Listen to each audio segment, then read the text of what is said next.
Chapter 4. When Jane and Elizabeth were alone, the former, who had been cautious in her praise of Mr. Bingley before, expressed to her sister how very much she admired him.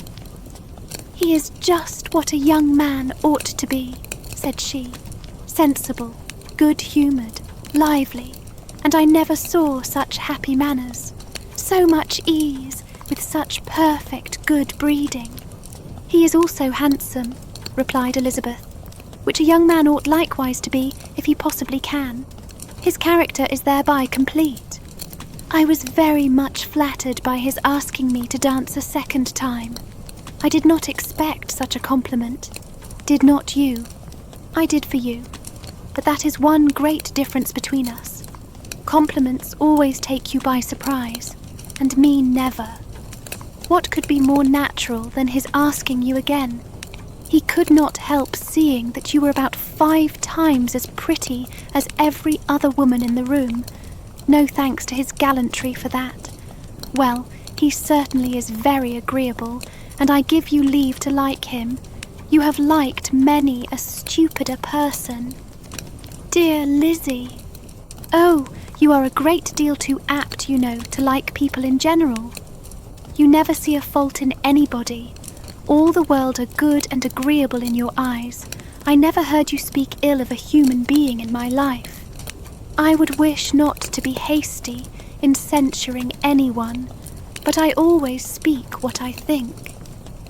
"I know you do, and it is that which makes the wonder. With your good sense, to be so honestly blind to the follies and nonsense of others. Affectation of candour is common enough. One meets with it everywhere. But to be candid without ostentation or design, to take the good of everybody's character and make it still better and say nothing of the bad, belongs to you alone. And so you like this man's sisters too, do you? Their manners are not equal to his." "Certainly not at first, but they are very pleasing women when you converse with them. Miss Bingley is to live with her brother and keep his house, and I am much mistaken if we shall not find a very charming neighbour in her." Elizabeth listened in silence, but was not convinced. Their behaviour at the assembly had not been calculated to please in general, and with more quickness of observation and less pliancy of temper than her sister, and with a judgment too, unassailed by any attention to herself, she was very little disposed to approve them. They were, in fact, very fine ladies, not deficient in good humour when they were pleased, nor in the power of being agreeable where they chose it, but proud and conceited.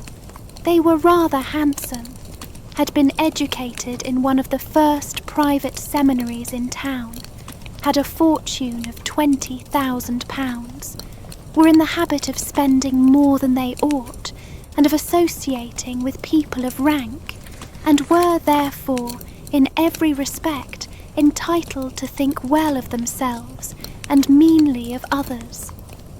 They were of a respectable family in the north of England, a circumstance more deeply impressed on their memories than that their brother's fortune and their own had been acquired by trade. Mr. Bingley inherited property to the amount of nearly £100,000 from his father, who had intended to purchase an estate, but did not live to do it. Mr. Bingley intended it likewise, and sometimes made choice of his county. But, as he was now provided with a good house and the liberty of a manor, it was doubtful to many of those who best knew the easiness of his temper, whether he might not spend the remainder of his days at Netherfield, and leave the next generation to purchase. His sisters were very anxious for his having an estate of his own, but though he was now established only as a tenant, Miss Bingley was by no means unwilling to preside at his table, nor was Mrs. Hurst, who had married a man of more fashion than fortune, less disposed to consider his house as her home when it suited her. Mr. Bingley had not been of age 2 years when he was tempted by an accidental recommendation to look at Netherfield House. He did look at it, and into it, for half an hour, was pleased with the situation and the principal rooms, satisfied with what the owner said in its praise, and took it immediately. Between him and Darcy there was a very steady friendship, in spite of a great opposition of character. Bingley was endeared to Darcy by the easiness, openness, and ductility of his temper, though no disposition could offer a greater contrast to his own, and though with his own he never appeared dissatisfied. On the strength of Darcy's regard, Bingley had the firmest reliance, and of his judgment the highest opinion. In understanding, Darcy was the superior. Bingley was by no means deficient, but Darcy was clever. He was at the same time haughty, reserved, and fastidious, and his manners, though well-bred, were not inviting. In that respect, his friend had greatly the advantage. Bingley was sure of being liked wherever he appeared. Darcy was continually giving offence.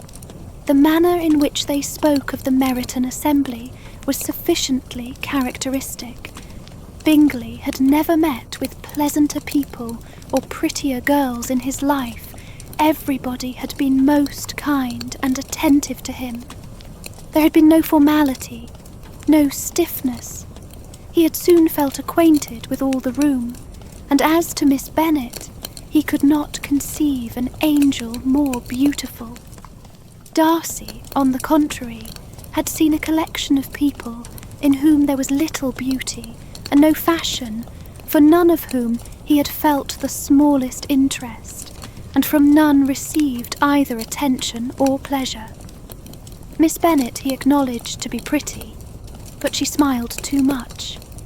Mrs. Hurst and her sister allowed it to be so, but still they admired her and liked her, and pronounced her to be a sweet girl, and one whom they should not object to know more of.